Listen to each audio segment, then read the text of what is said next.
Something went on here, something went on there.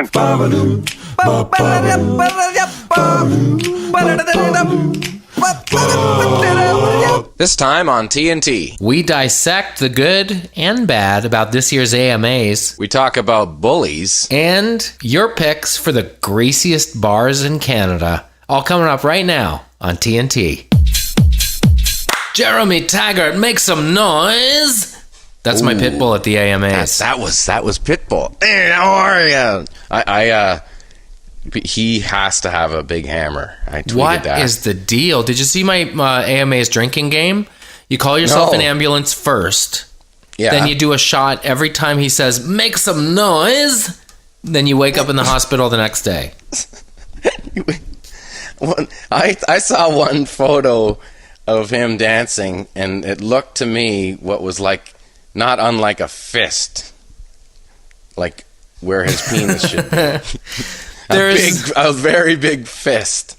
And I just, that to me would kind of make sense with the whole thing, was why he's popular. There's there's not even a but about him. Like, yeah, he's kind of annoying, but there's nothing endearing or redeeming or... Women just can't get enough of the guy. And it's like, it's seemingly the more attractive you are, the more you like Pitbull. And I don't know why it was jarring and unsettling seeing him without sunglasses on as the host of the thing. And he's trying to do bits. People just weren't prepared for that, right? He was trying to do comedy bits. Like they said last year when I spoke Spanish, the numbers went up exponentially. So this year, I'm going to speak Spanish all the time. That was the joke, and that's the rhythm, and that was the cadence. Nice. Let's talk about the AMAs. First of all, like why it exists and who it's for and what it means and why. This was the show that Dick Clark created, right? Yes. It doesn't have the legitimacy of the Grammys. Who Aretha Franklin called Dick Cock, right? When? Did you hear that? By mistake? Last night? Yeah, she apparently slipped it up. Well, yikes. Diana Ross seemed a little it was her. Unsure of where she was. Diana Ross did the Dick Clark Award for Taylor Swift. Maybe it was Diana Ross. I was actually watching it from Twitter and clicking back and forth, because it was so offensive. Man. But I clicked at one point over, and there was like One Direction and like a field with like a moon behind them. Do you know and like fake grass? I'm like, really? Oh, technically, what is this? Grade 11? Technically, it was unbelievable though. Like the aesthetic and the technology to change screens and things like that. Yeah. That is mind-boggling. But do you know? There's a very simple way to describe what age I'm at now. I know the artists that are remember nostalgic pairings. Yeah. Right?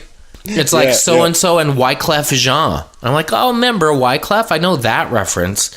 But most of the kids, I don't even know.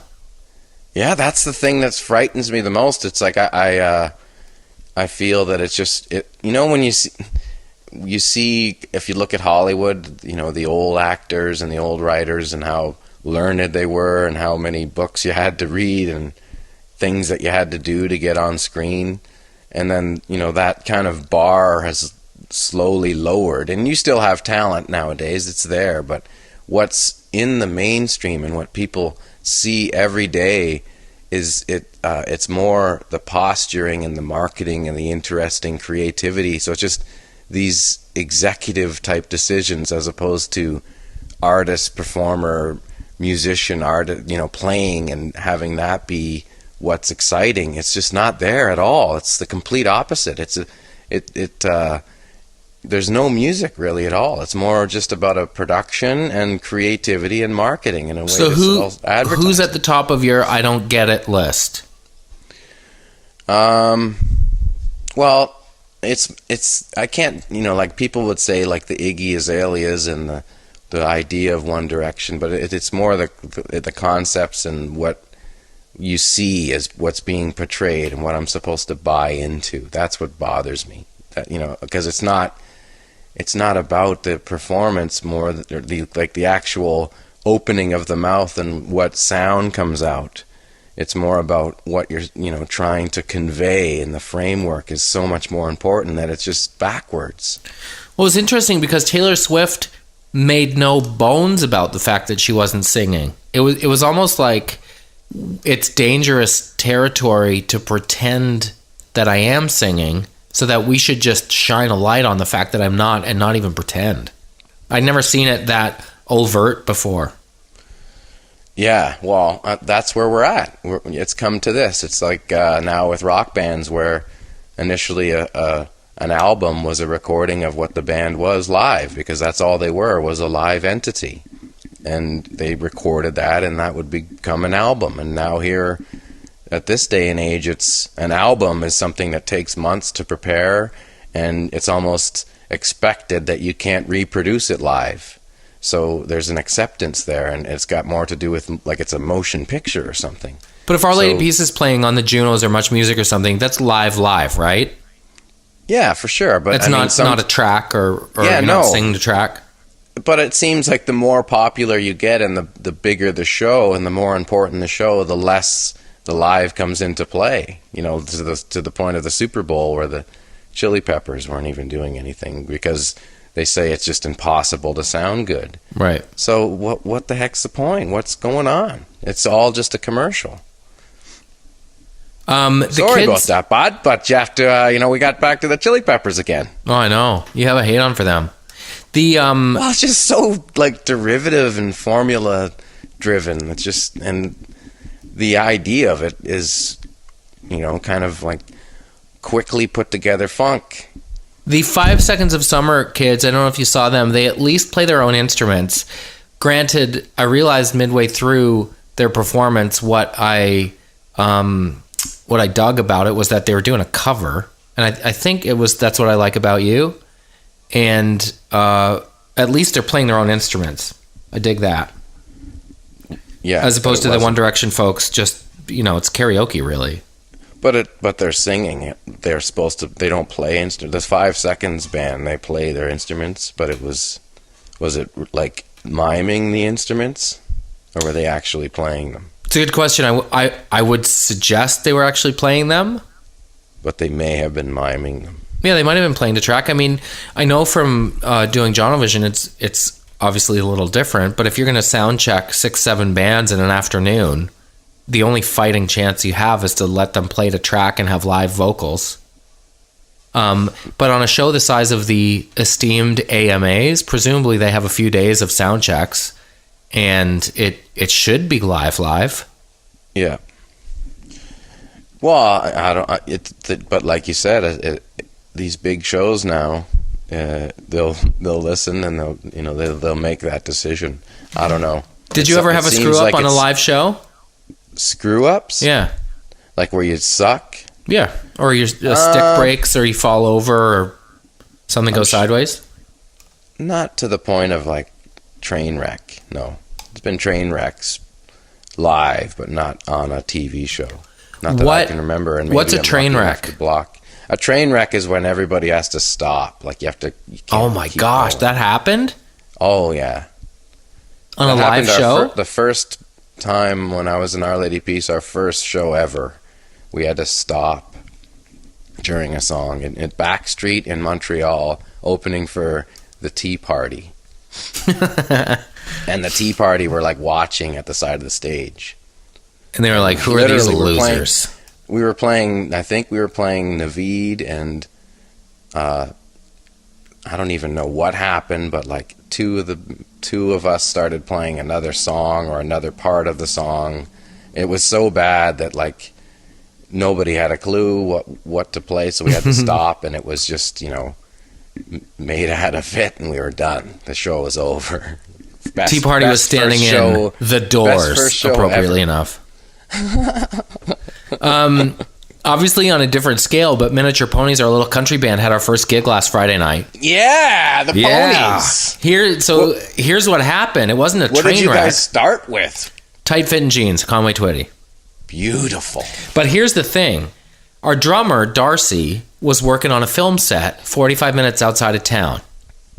And as the gig was getting closer, the guys who were supposed to go on after us were kind enough to go first so that they let us buy some time for Darcy to get there. Mm-hmm. Then the headliner bailed, so they ultimately ended up going last. We were second, and then there was an opening dude named Levon, who's great. So as the time approaches for us to go on stage, Darcy's texting me saying, I'm stuck on set. It's a snowstorm. We just started a new scene. There's a stunt in it. I don't think I'm going to make it.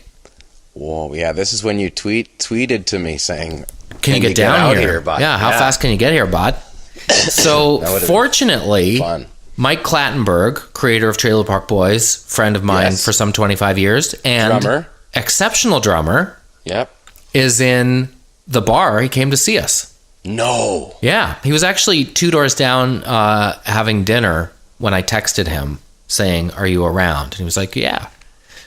So Mike sat behind the kit as we started our set, having never practiced with us, having never played with us, and like a trooper, filled in for, I think 4 or 5 songs before Darcy could get there. Wow. Now, this is the amazing thing, speaking of train wreck. I said to the people in the bar, all Baker's dozen of them, this is the situation. Mike's never practiced with us. He's going to sit in. Darcy's going to come. And when he walks in the door, I want everybody to go, Darcy! And even if it's mid-song, Mike and Darcy will switch out and keep going. Nice. So midway through Queen of Hearts by Juice Queen Newton. of Hearts? Yeah. Countrified Queen of Hearts. Darcy walks in the door. I say, Darcy! Everybody in the whole place goes, Darcy! Mike and Darcy switch. We actually did end up starting Queen of Hearts again with Darcy behind the kit. But I don't think I could have scripted it any better because it was kind of a high wire act. And I think when you're in the crowd for something like that, knowing something's not gone as planned, it's kind of exciting. Especially when it isn't a total train wreck. That's great. That sounds like you had a good time. We did have a good time, bud. We did have a good time. And I was more nervous than I'd care to confess. But it's good to do things that are outside your comfort zone. And it was really fun. That's awesome. And Clattenburg laid her down for you. Yeah, he did. He's a phenomenal drummer and a phenomenal guy. He took it really seriously and had our backs. And it was interesting because he played some tunes faster than we did, like 6 Days on the Road. Sure. And he played some tunes slower than we normally did, like Handle Me With Care. But you actually find different things in songs when they're played at different speeds, as you know better than anybody. Sure. Well, as long as they're in grooving, doesn't that's the thing I find. It's he was perhaps playing them closer to the album versions. Is that possible? Yeah, it is possible. And my wife and I talk about this all the time. If we're going to have folks over for dinner, it doesn't matter if the rolls are burnt or the rice didn't really turn out. All you want is for people to leave your home saying, that was fun. They seem to really enjoy having us there. And I think it's the same when you're performing to a degree. The crowd doesn't want to pick up on nervous energy or that you're kind of not into it. They just want to have a good time. And if you are having a good time while you're performing, that is infectious. It is. I don't think it could be said that we weren't having a good time. Beautiful. It'll be like that Stone show at the Elmo when there were, 9 people there and now 700 people that claim to have been there. Yeah, everybody that was in the music industry was there. Yeah. As well as the Police show. Was Ronnie there? Yeah. At the Stones? Ronnie was there. Yeah. Ronnie definitely wouldn't have gone even if there was an opportunity to go. He was not a fan. He never has been? Never has been a fan of the Stones. My dad was more a Beatles fan. That's fair. I think because his mom had a thing for Mick Jagger, which is so that turned him off the Stones. I would assume so. It turns me off. I think it would turn it like her talking about Mick Jagger all the time. You should have a T-shirt that says, "My Nana had a thing for Mick Jagger." My Nana. I didn't call her Nana, but my grandma, straight up. my grandma had a thing for Mick Jagger. That's a great T-shirt slogan. That's great. Hey, do you want to talk? We got a good topic game coming up. I'm excited to play it. It's the greasiest spots in Canada. The Greasies. It's our first annual The Greasies. And of course, as always, we solicit your votes and thoughts for the greasiest spots in Canada. I mean, let's start with the obvious kind of bars and things, but the Greasies could really be expanded to include bus stops and malls. Yeah, or like just taxi kind of stands. Places that you didn't even think existed. You know, like am I really in a place like this? Right. That's greasy. The great thing about greasy spots is that every town has their own, like by the statue or under the gazebo or, in the park. There's some greasy spots. Definitely. Extra points for like, it doesn't seem greasy on the surface, but now I get exactly why it's greasy. Like the 5th floor bathroom at the Eaton Center. Greasy. That's a greasy spot. 4th floor, immaculate. Go Perfect. Fig, Newton. We'll take a break. We'll get right into the Greasies. Hang on. Where's my beer chair? Is Jeremy Hello, there, Jonathan. please? Oh, we stepped over each other off the gate there. Hey. Did you have Not Allowed London when you were a kid? Did I have what? It might be a maritime thing. Say you got a new bike. Not Allowed London? London. Say you got a new bike for your birthday. And I'd say, hey, can I take your bike for a spin? And you'd say, not allowed London. Like your parents said, you can't lend your bike to people. And the response was always like, well, your parents aren't going to see. Like, we're behind the school. No, not allowed London. Oh, not allowed London. Well, I remember that, definitely. The feeling of that, like kids that did that. Come on, man. Just let me try your bike. I wasn't a fan of that kid, believe me. You didn't? Did you have to do that? Who, the let me try your biker? The let me try your bike kid? You didn't like that guy? Well, I didn't like the let me try your bike kid, but I didn't like the I can't lend. I'm not allowed to lend. No, I didn't like that kid either. Yeah, like they kind of equal each other out in a sense. In 1980, all the kids had navy Adidas rugby pants with red stripes down the side. Do you remember rugby pants? Oh, yeah. I had a pair. Stretch elastic waist and pockets on the side.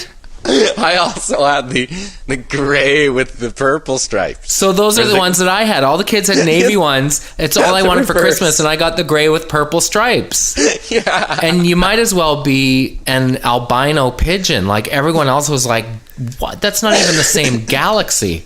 So I wore my gray with purple striped Adidas rugby pants to school, and Vincey Keenan, who was the school bully, pushed me down, and I got a hole in the knee of my rugby pants the first day I wore them to school. And I guess having gray rugby pants was better than having no rugby pants. Yeah. But what happened is my eyes filled with tears, and then he had bully's remorse. So he came over and was like, well, can your mom darn the hole in your knee? I was like, you know what, Vincey, don't even worry about it, bud. It's too late to be having remorse. He throws out darn. Yeah. Oh my god. No, do you think your mom can darn the hole in your knee? Don't even worry about it, Vince. How you like me now? That sucks. Yeah, you gave it right back to him. Like, how do you like it? And I had my hands in my rugby pants pockets because that's what the kids did, and I was trying to look cool. And it's hard to look cool with tears in your eyes. There are two circumstances under which it's hard to look cool. One is with tears in your eyes, and the second is in the middle of the back seat of the car. No, and there's another. If you're fifth man, you can't look cool. You can't look cool in a headlock either. And remember those half-hour fights? And you're just, man! And it's like the one guy's in the headlock, and he's like, "Whatever, man. Like, no big deal." That was like, me. No way. That was me with Vincey Keenan. I put my hands in my rugby pants pockets when he had me in the headlock, and I said, you can beat me up if you want, Vincey, but I'm the low man on the social totem pole. Like, beating me up doesn't get you any status. I was trying to reason with him. But that's it. It's like you were trying your best to look cool in that headlock. Hands in the pockets, trying to look cool. And the girls were going, frig off, Vincey, he's right funny. Oh, man. Too bad. I remember a guy pulled my hair so hard I thought it actually felt good. It didn't hurt anymore. And the same idea. And he was like yanking it so hard that I was like, man, this is weird. It's actually cool now. You surf through the pain. Yeah. Do you want to, like, bully-wise, how's this for an unfair playing field? My grade 8 bully was sleeping with my English teacher. And he was one of those kids who was like 16 in grade 8. So he had his license. He used her car to chase us, which so is he had not carte fair. blanche. I had to take the bus and transfer to a different bus and go all the way to downtown Halifax. And I get off the bus near my house, and this silver Honda Civic is behind the bus. Oh, man. Like, that's not fair. That's full on. That's next full level. on. And the fact that he like had carte blanche because the teacher would never tell on him. But don't you find, I mean, so much stuff went on that in those days was just kind of normal, that if it happened now, people would lose their minds. I know. And it was kind of like, it wasn't like this was the best kept secret. It was fairly common knowledge that they were pounding. Yeah, and he's got her car. He's taking her car. That's over the top. Yeah, and it was one of those hatchbacks too, like not even the little sedan looking one with the ground effects.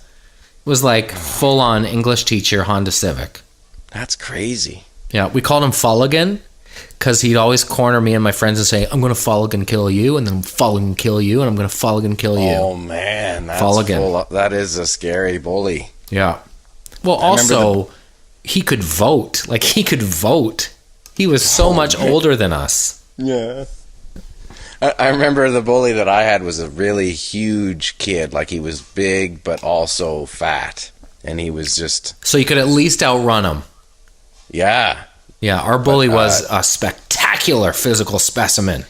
One time he's pounded my head against a concrete wall.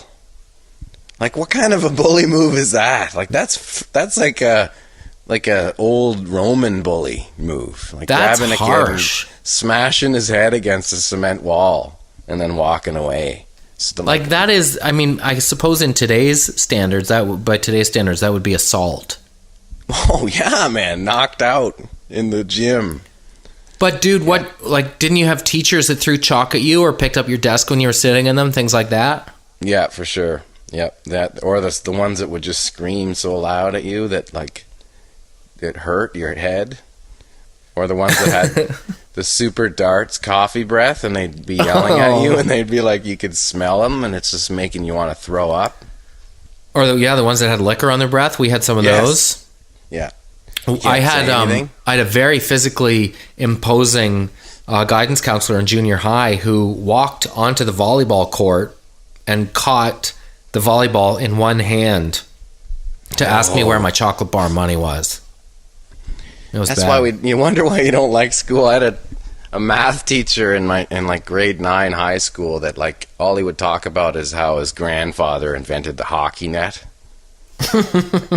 And he would go on and on about it, and then what like a weird claim to fame. Apparently snapped like the year after or so. He just one day started. I'm not kidding. He brought in his golf clubs. Oh my god! And he just started hitting golf balls out the window, like, and the kids were like running out of the room. Whoa! He's like, set a ball up. Yeah, just gonna fire one of these and through the window, and I wasn't pulled that one a bit. He was the dad of a kid? He was the dad of a kid? At the school? No, he wasn't. He was the teacher in the class. Oh my gosh. And he just like snapped one day and like started hitting golf balls through the window, and that was it. He was done. Gone, never seen again. But he was one of those teachers who'd worked there for 30 years and just like was numb, you know. It's my funny grandfather how invented the hockey net, kids. And it's funny how in small towns, whatever. And he was right. Yeah. It's funny how in small towns people get a rap like, oh yeah, there's the town perv. There's Duncan the town perv. And everyone knows that he's the town perv and he drives a white van and everybody knows to look out for it. But he doesn't move away and nothing ever happens. It's just kind of, the longer you're around something, the more it's just accepted as normal. So weird. Yeah. So in grade 9, I was on the B basketball team, and the A basketball team was coached by a nylon tracksuit wearing 50-something man with dark sunglasses named Mr. Gannon. Greasy. And a kid was like zipped all the way up to the neck, like he was cool.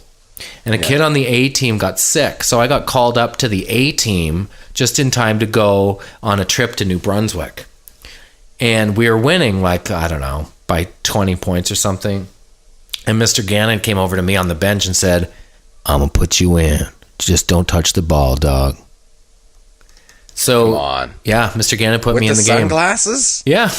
And he talked like that? Zipped up. I'm going to put you in the game, but don't touch the ball, dog. That's how he talked? Yep. And I was like, okay, Mr. Gannon. Is he in the wrecking crew? He was like, he brought his game down tight. I was like, okay, Mr. Gannon. So they put me in the game, and the guy on my team inbounded the ball to me. I was like, well, I can't not catch the ball because Mr. Gannon said don't touch it. So I caught the ball, and I turned around in our end, and I one hand, like, quarterback length of the field, Hail Married the ball 50 feet from the net, and it went out of bounds, and then I was pulled out of the game. God. That was it. You were just so scared that you had the ball. Mr. Gannon. I had a baseball coach that was creepy, but not way more creepy than that guy. He was just creepy because he was just strange. Yeah. I had one that was definitely like a pedophile and like taking advantage of Well, kids. what is the vetting process for coaches? I mean, let me preface it politically correctly by saying it's an enormous sacrifice. It's a volunteer position, and 99.99% of them are awesome.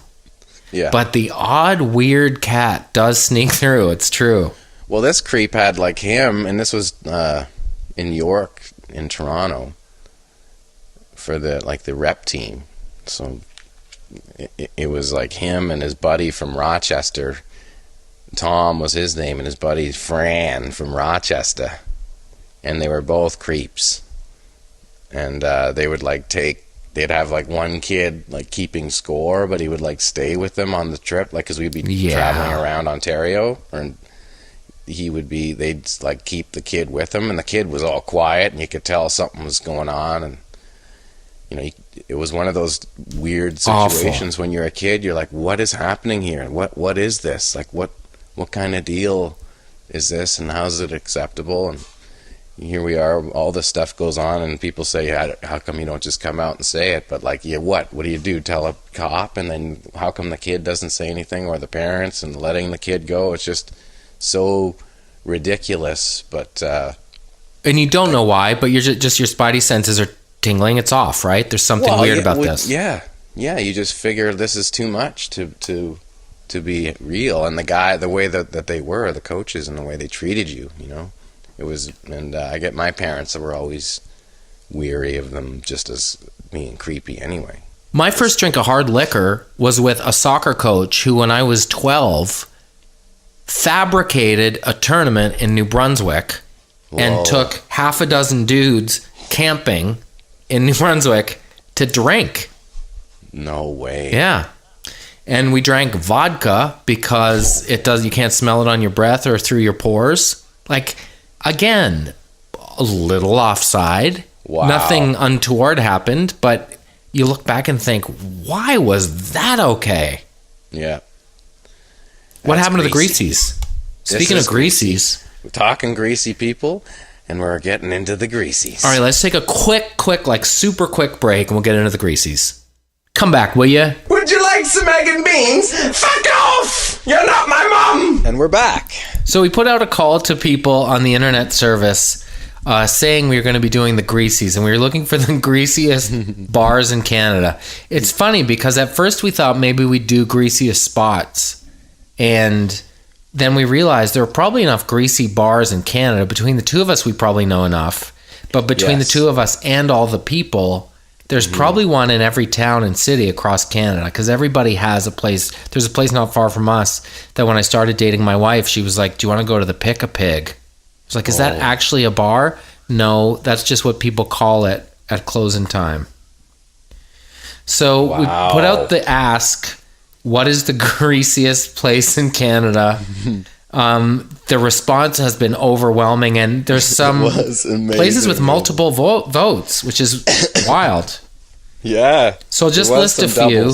Jolly Roger in Regina. It's kind of better not Like just by knowing what town it is and the name, you kind of don't have to know more than that. The Warehouse in Petawawa, Ontario. Phil's in Waterloo got a few votes. Oh. The Palomino Club in Winnipeg got a couple of votes. There was a shout out for a Dooley's in Charlottetown. I think Dooley's, the pool hall chain across Canada, is probably safe to say it's pretty greasy. It's actually probably historically greasy, and maybe the monopoly of greasy back in the 70s. Has Dooley's 80s been around that long? Well, I mean, I don't, maybe that or the concept of that, where it's like the pool hall bar. Pool halls are greasy. Yeah, man, they were. Like, if you hung out at a pool hall under 15, you were smoking darts already. For sure. Guaranteed. You'd crush a few Export 8 greens waiting for somebody to run the table so you could take them on. Every kid that I knew that hung out at a pool hall crushed darts. Yeah. And that was like grade 6, 7, 8. Which came first, the darts or the pool? Like, did you take up pool and have to start crushing darts? Or were you on the darts and that's where your people gathered? Maybe, right? Like you tried mom and dad's darts outside, and then next thing you know, you're bumming darts at the pool hall. That's how you get there. Nathan, where are my Rothmans king size? I don't know, Nan. Studio 4 in Windsor, Cabaret Club in Belleville, Harmony Lunch and Sonny's Burgers in Waterloo. We should do the Blind Pig in St. Albert, Alberta. We should do a road trip across the country. Yeah. Hitting all these greasy spots. The Dome in Halifax is one that came up. The Dirty Dome, also known as the Liquor Dome. It's a place that boasts original carpet in the heart of downtown. And you and I have both had some pretty dirty nights in the Dome. So the legend goes, you can get pregnant on the dance floor at the Dome. Like, especially when, put it this way, when there are sailors in town, the Dome is covered in semen. Yikes. The Brunswick House in Toronto. That place is ridiculous. The Dome, just the aspect of it. Well, it's the perfect storm of bad ideas. It's like where you end up, and it's just so big. Like, it's so big. It's a dry humpery of epic proportions. If you haven't been here, it's like 5 bars. They're open till 3:30. It's where everyone goes after all the other bars are closed. Yeah. It's geography's cruel trick, right? It's a downhill walk at the start of the night and then a cruel uphill walk at the end of the night. It's a place where people go to fight and make love. Yes. Sometimes with the same person. Yes. The Brunswick House is your neck of the woods. The Brunswick House is super greasy. Yeah, that's like the famous, everybody said that it was like the recycled bar. Like, they'll take the picture and bring it in the back and then just take it to the next table. Backwash. But everybody it's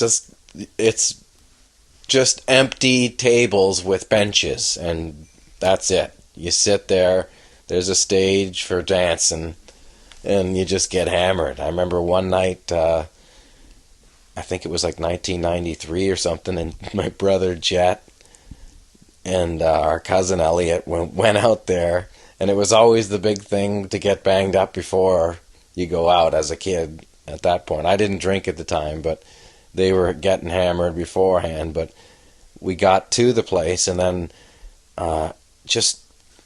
it's one of those places where people just get so into the concept of getting hammered, and that's it. And it's college, and everybody's young, and it's all you see is people just trying to dominate drinking.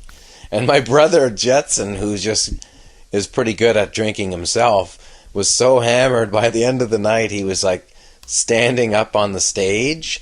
And we were from he I think at the time was like concerned about what to wear or something, and didn't have, like, his shoes were crappy, so he borrowed my cousin's like cowboy boots. Remember, cowboy boots were a big deal. Oh my god! So there's Jet up there dancing all slow to Black by Pearl Jam. Hideous. And he's all going back and forth. These cowboy boots and this denim shirt. Was he wearing Edwin French baggies? Oh, no, for jeans? I don't know, maybe like probably like black acid wash. Oh my gosh. So then we would like get outside, and there was always like a fire truck at that place at the end of the night outside, because so many people are getting banged up and there's fights. And so a fire truck. That's a sign of a terrible spot. Always just waiting because somebody's passed out or something. And there's like 3 or 4 fights, so we are walking down the street, and then all of a sudden Jet, all banged up, kicks the sign over at this, like, I don't know, like a pizza place or something. And the owner comes out, "Hey, what are you doing? What are you doing?" And Jet starts going like, "Who cares?" and like throwing the garbage can. And I was like, "Jet, stop it. You're making a big mess." And all of a sudden this cook chef guy comes out from the back, and he's like, he looks exactly like Mr. Miyagi from the Karate Kid, right? And but he's younger, probably like 40 something. He starts stretching, he's like doing these like deep knee leg stretches, like he's gonna fight him. Yeah, like he was getting all ready, and then he's doing these kicks in the air, and all of a sudden we just started running. Oh my gosh. So all I see is me and Elliot go one way, and Jet goes the other way. And we're like hiding behind some alley, and we hear cops coming and cop cars, and it's just chaos. And all of a sudden we hear Jet's boots coming, this tick, tick, tick, tick, tick, tick, tick. And he's like running as fast as he can by us. He flew past in cowboy boots? Holy cow. Just running tick, tick, tick along the sidewalk with these boots. Just great night. That's a classic example of what would happen at the Brunswick House on any given Friday, Saturday night. What a terrible spot. Did you guys ever go back? I'm sure maybe once or twice, but you kind of grow out of that. You can't really go there after age 22, I don't think. There was a place in Halifax called the Lord Nelson Beverage Room, and it was where pretty greasy. The guys who had been kicked out of every other bar in town, this is where they gathered. And my sister took me there one Christmas Eve when I was 15, and we got all banged up on draft. Whoa. And got home for Christmas Eve dinner, and for some reason it was a tradition in our house to make something totally the opposite of turkey dinner. So she made a big homemade pizza. Long story short, though it's much too late, I barfed the tub on Christmas Eve and clogged the tub in our apartment. Oh, so man. That all Christmas Day, the tub was clogged with barf. Draft foam barf and homemade pizza barf, and we couldn't get a plumber to come out till Boxing Day. Hideous Christmas. Nice Christmas. But what kind of place lets a 15-year-old kid pound pitchers of draft? The Lord Nelson Beverage Room. I remember, I think it was the Dome where I went with Smith. Is that to have the steps down at the end? Yeah. Yeah. I was so banged up, I was peeing on the steps. Walking down the steps or up the steps? Kind of like half, like on the way down, peeing on the steps. And it was just like so ridiculous and pathetic. And then the girl that was with Mike at the time fell in the pee and like rolled down on it.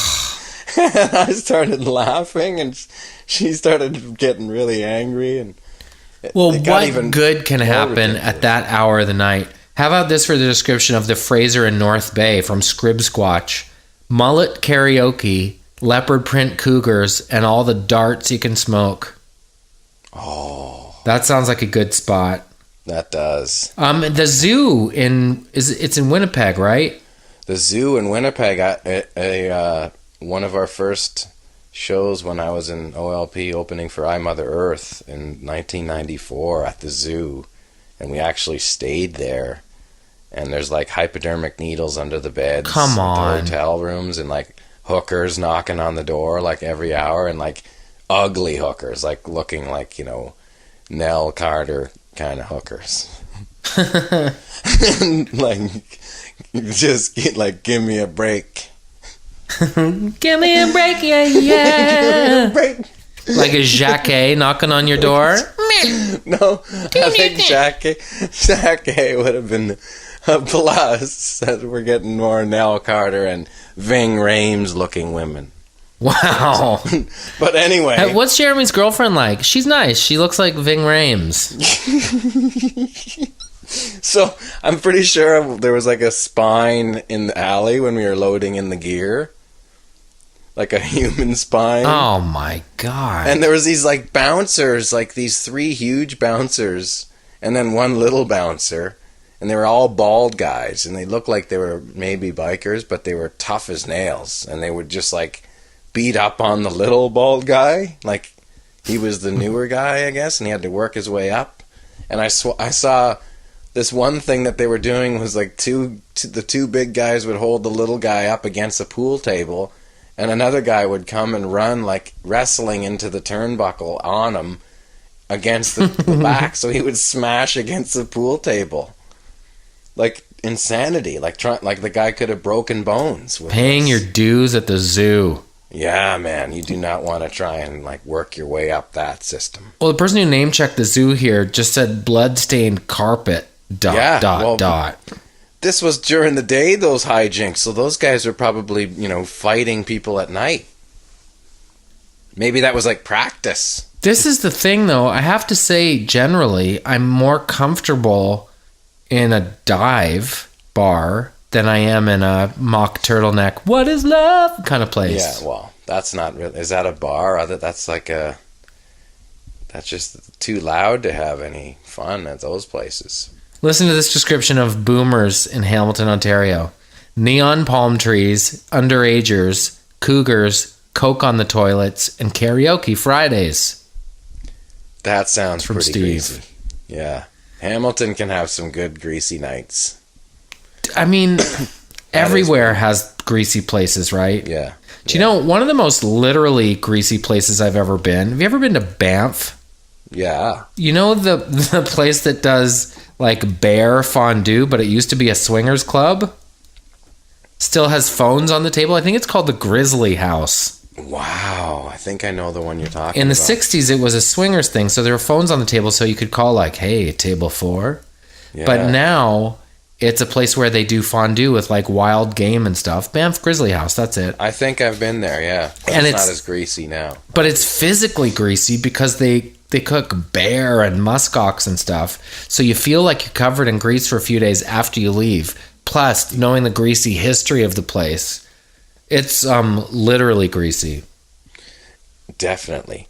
I'm about greased out on the Greasies. How about we do some Guess the Greaser? Let's take a little break and we'll be back in this grease theme to play a game called Guess the Greaser. Hold the wedding. We'll be right back, Muriel. And we're back. How are you, Jonathan? Fantastic. How are you today? I'm doing wonderful. I got my cup of coffee and it's nighttime. Yes, it is. I ain't going to sleep at all. It's Taggart and Torrens in the evening. Oh, is that how it is? I guess we'll have to put on the fog hat then. And I got my cans. So we thought it might be fun to find some grease balls. We play this game in our house all the time. You read 3 statements about somebody and you have to guess who it is. So we thought, born out of the Greasies, we would do this game with grease balls and see if we could guess the grease balls. So you're going to go first. You're going to read 2 statements about a guy or a lady and then... 2 quotes from this greasy person. Okay. Maybe 3, depending on... Can a woman be a grease ball? I don't know. Most of them... Is that sexist? I mean, unless they're like Casey Anthony, I think, would be a grease ball. But grease ball's kind of a funny thing, because I found in my early looking into, okay, who'd be a good grease ball, a lot of them were kind of sex scandal related. Yeah. But I wouldn't say the grease ball is necessarily a sex thing. Yeah, no, but they're generally the ones that are greasy or like we're talking about that type of a person more than like somebody. Well, we'll see where we're at here. The grease balls that we picked. Right. Well, I guess we'll see where we're at because it is an interesting definition. Like some people are pricks, some people are a-holes, and it is a different type of label that we're putting on someone. So curious to see who you picked for Greaseballs. Let's hear your 2 quotes. Okay. Strength does not come from winning. Your struggles develop your strengths. When you go through hardships and decide not to surrender, that is strength. What is the point of being on this earth if you're going to be like everyone else? Money doesn't have to make you happy. Money doesn't make you happy. I now have 50 million, but I was just as happy when I had 48 million. No. Yeah. My first, it's funny, my first thought was Nelson Mandela. What? When you read the first quote, my first thought was, that sounds like something Nelson Mandela would say. Oh, and my then, God. of course, I thought, Yeah. you're not saying he's a greaseball. Yeah, no. Then the next name that popped into my head was Donald Trump, but he has more than 50 million bucks. Yeah. So who's a greaseball that isn't Nelson Mandela, obviously, that has 50 million bucks? Maybe if I did one with The Voice? Well, I'm not going to say no to that. Because instead of saying who it is, it might be funnier. Okay. You have to remember, as something, everybody pities the weak. Jealousy you have to earn. David Schwimmer. Arnold Schwarzenegger. A guy who had a kid with his maid. Right. Looks exactly like him. So weird. But isn't Miley Cyrus is pounding his kid right now? No, Yeah. the kid, not the maid's kid. No, the maid's kid would be a toddler, wouldn't it? No, the maid's kid's grown up. The maid's kid was go like on family trips with them and stuff. And he had like the big gap in his teeth. No. And everything. Yes. Is that how Maria Shriver figured it out? Yeah. Well, look at the picture of the kid, man. It's like him. Oh my gosh, that would make for an uncomfortable trip to Cancun. Yeah, if you gotta take a look at What's that. your baby's name? Patrick. Yeah, no. Well, Miley Cyrus is pounding one of Arnold Schwarzenegger's kids. Yeah. Or a couple, I don't know. No, I think the one with Maria Shriver, the normal relationship one, not the side relationship. So, not the side piece. Oh man. Not the maid that he was pounding that looked like Gerard Depardieu. Like, she was not an attractive woman. Yeah, no, not whatsoever. That had everything to do with probably like just the fact that she was in the room. Brutal. No one else was. Interesting that you think Schwarzenegger's a greaseball. Wow, come on. Because of the maid thing or because of... Well, just the fact that he kind of greased his way into politics. Yeah, I guess he did. Didn't really last because he was slacky crap there, and he's greasy. All right, I'm going to read 3 statements. Okay. Because the first one, you won't know who it is right away. I think you might know who it is with the other ones. Here it comes. You ready? Yeah. I wrote a kid's book this year.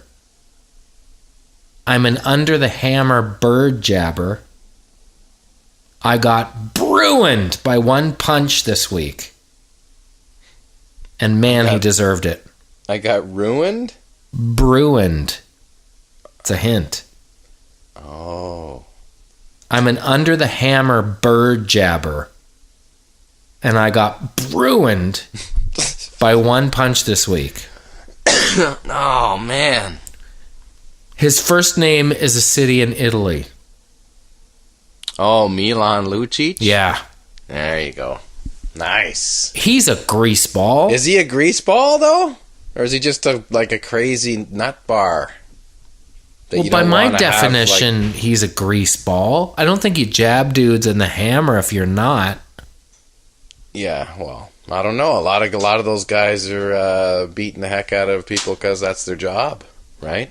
I guess so. I mean, there's such thing as an agitator. Here's the thing. As I've said before, I feel like he plays with passion, and would I want him on my team?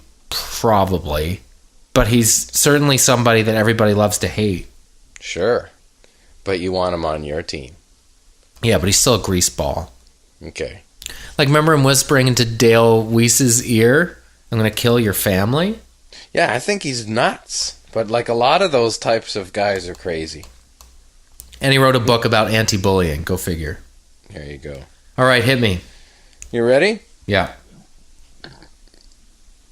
And this time, do the voice if there's a voice. Well, this one isn't really as voicey, and I don't want to do something to make myself stupid.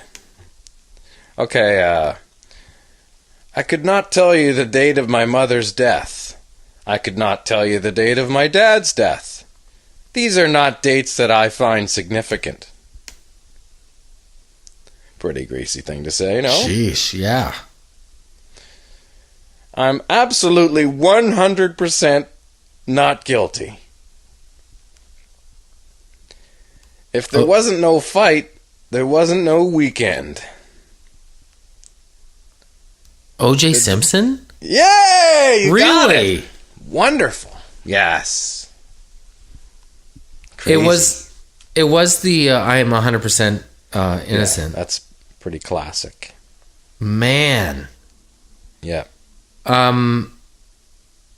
He O.J. Like, there's another person whose fall from grace was really unbelievable. I remember I was sitting on a ferry with Brian Heighton, the guy that played Ken Pompadour on Street Sense. We were traveling from France to Ireland to use a Royal Bank machine, and CNN was on with the Al Cowling's Bronco chase, and I'd never seen anything like it in my life.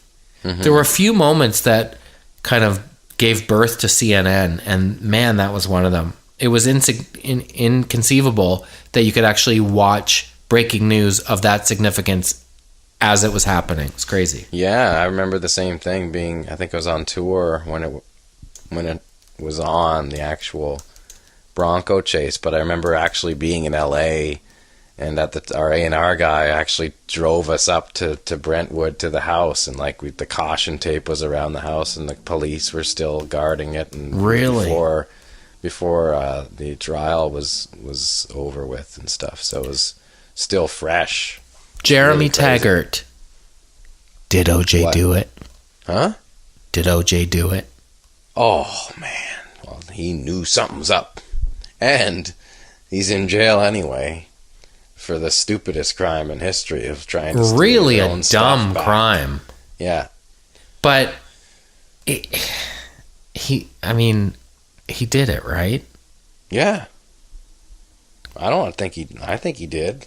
What did Kato Kaelin know? And who would play Kato Kaelin in the movie? There's so many, like, Norbs in Hollywood that can fill the Kato role. I know. Like, there's so many guys that started in Hollywood as that guy. That, like, you know, slept with actresses and lived in their houses because they were cute. And then all of a sudden, you know, got the role they needed and they moved on. Dustin Diamond from Saved by the Bell could play Kato Kaelin. Yeah, but he's pretty greasy looking though. What about Kaylee Cuoco from Big Bang Theory? She could play Kato Kaelin. Yeah. Yeah, that would be pretty good. That's a good one. All right, here's my next one. You ready? Yep. I believe it's better to be pissed on than pissed off. I believe I can fly. Ooh, R. Kelly. Yeah. That's pretty greasy. He's greasy, right? Oh, he's guaranteed greasy. Do you know 100% greasy? I know for a fact. We played a show at the HF Festival in Washington D.C. and a security guard that, you know, it was a huge show with 50,000 people for the radio station, and like Eminem was playing, and it was massive. Anyway, one of the security guards was like had been dealing with R. Kelly like a few months prior, and he was disgusted by his behavior and was like telling me about it. He was like telling people to go and select like the girls with like the most acne or freckle no. braces, you know, stuff that are youth, make sure that that you happen only when you're really young. I don't like that. That's so sick. Yeah, so I agree with you there. People that I considered, Charlie Sheen, is he a greaseball? Oh yeah, I kind of felt like he was a greaseball, but I felt like it was a little too obvious. Yeah, you can't live that much of an entitled life without being greasy. Like, how does it happen that there are two prongs on the fork and one becomes Emilio Estevez and the other becomes Charlie Sheen? How does that happen? I don't know. Because what's funny is like Martin Sheen is a little bit of both, if you think about it. He is, yep. He kind of had that really crazy banged up guy, but he also had that straight guy. Interesting. Very interesting. I'll tell you, the very first person that popped into my head when we decided we were going to do Guess the Greaser was Joe Francis, founder of Girls Gone Wild. Oh, that guy. Because he in jail? Looks like I don't think he is, because I looked him up and he just had twin girls, which is that's right. He did time. The universe's way of giving him his. He made him so much money that he had a bunch of money when he got out. But then he got into a thing with Steve Wynn of Wynn Casino fame. There was a lawsuit there, and I think he lost a third of his net worth. He lost $50 million in a lawsuit with Steve Wynn. Wow. Like, just nothing above board going on with Joe Francis. Yeah, that is really greasy. Since we like Canadianity, there was no chance of coming up with a quote about that guy. Hell no. Yeah. Since we like Canadianity, are there any Canadian greaseballs? Well, there's Xion. We know that for sure. He's kind of like the pyramid and perhaps the reason the Greasies kind of came about. Yeah, in a roundabout way. Yeah, that's it. We don't really need a trial to know that. Who else is greasy and Canadian? Like Bill Cosby's pretty damn greasy. You're not kidding. And by all accounts, that story has come back into the spotlight because of the Xion thing, which is an incredible testament to the power of social media. Yes. Do you know who's a greaseball? And I didn't know it at the time. Have you ever seen Fergie Oliver from Just Like Mom? Yeah. Have you ever seen the video on YouTube where he's macking on children? Yes. That guy I know it was a different time, but that is hella weird. He should be behind bars, that guy, and he's not. But he's like hidden. What does he do now?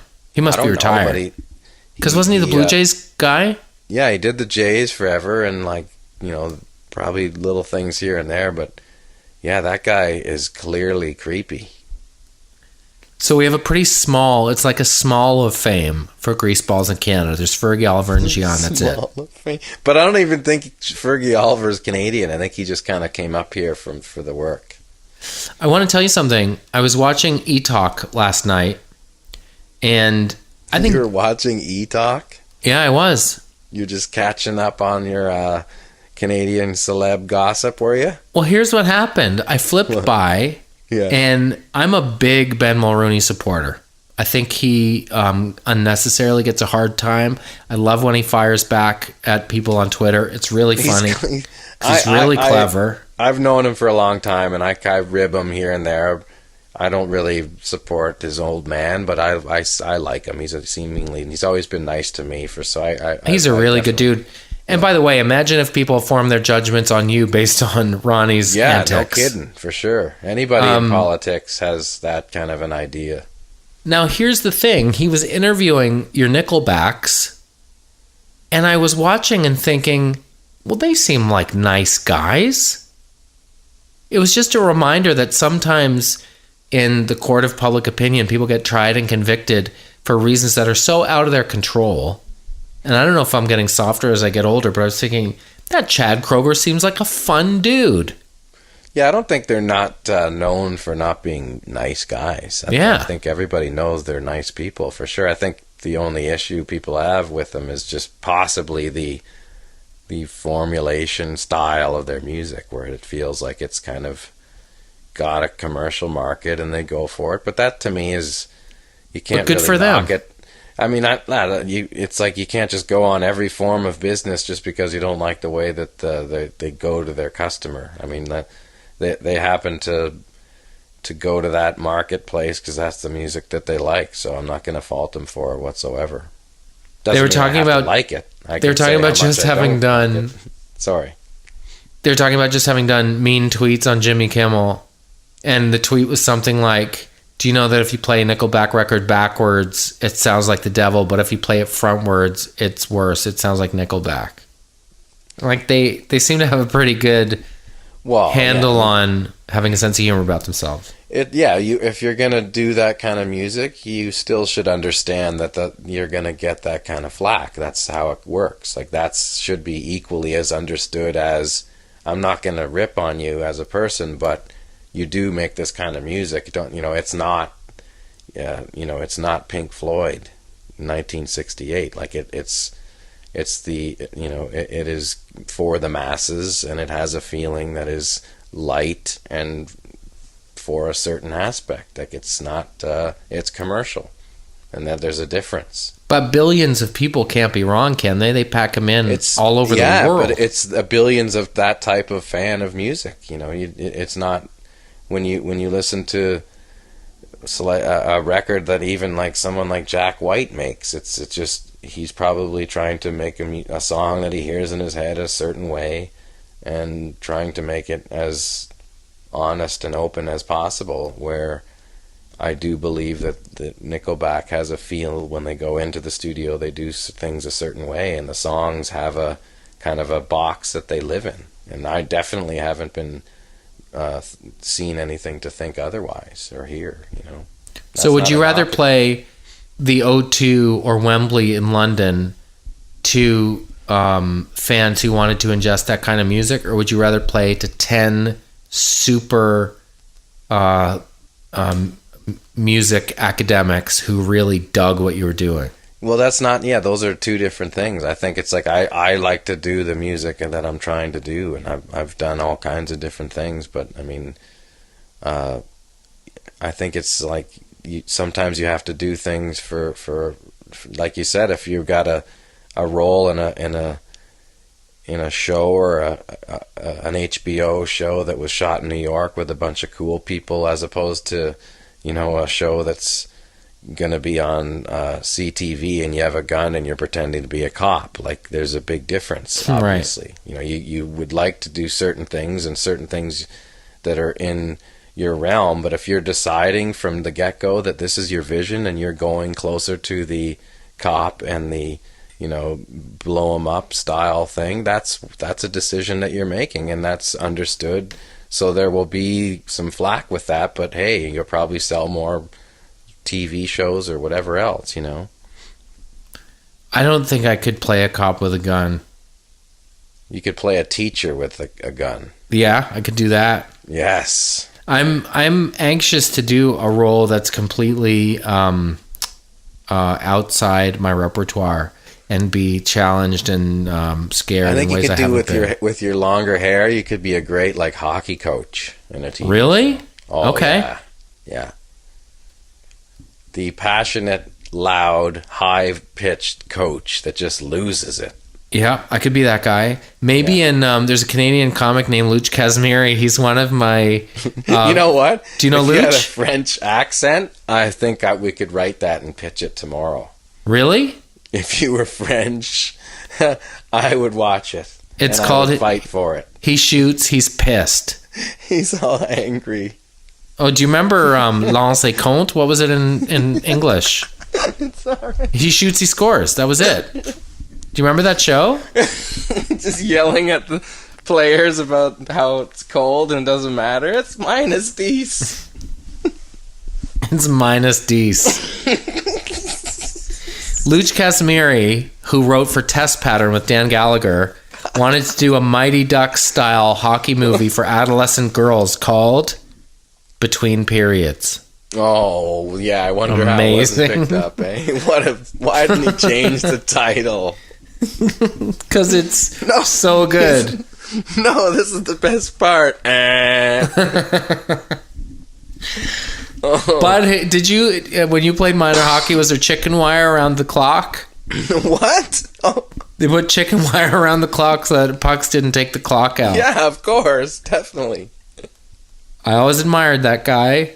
There should be a Canadian Heritage Minute about the poor bastard who had to put chicken wire around the clock.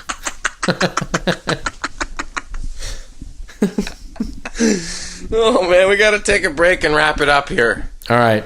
Stand by. We'll be right back on TNT. Tidy's calling you Studley. And we're back. Eh, mais voyons donc, Colin. Il faut que tu shootes, toi. Bon, ne passe pas le puck, toi. On a besoin de shooter ici. Bon, le goalie n'est pas là. Alors, tu prends le puck au blue line.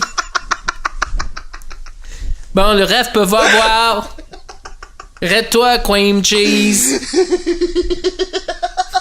All monotone like that the whole time. Marie-Chantal, tu peux pas rester là, tu vois. Faut que tu lances les comptes de but, là, toi. Sounds like you just start having to listen to him and work. Sounds like those horrible work tapes from the 40s.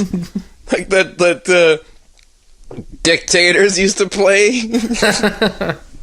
On monotone. Alors les filles, écoutez, si vous restez en blue line, tu peux pas aller prendre le puck là. Faut que tu passes le puck, toi, avec ton Sherwood PMP. Oh, Jacques Demers. That's the name of the show. Jacques I want to watch et le this. puck. Jacques et le puck. La prochaine semaine sur Jacques et le puck. Hey Colin, arrête-toi. Vic Park. I love the franglais so much. Yeah. French and English. Oh man. Yeah. You created that show, bud. Yeah. And you could play the stick boy. The guy who lives at the rink. Jacques et le puck. Oh, Jeudi man. soir à 19h30. That was a good TNT this week, Jonathan. Good talking with you, bud. It always is. I feel greasy. I feel greasy. Some greasy stuff. Talk to you next week, bud. À la prochaine fois, toi. Bonsoir.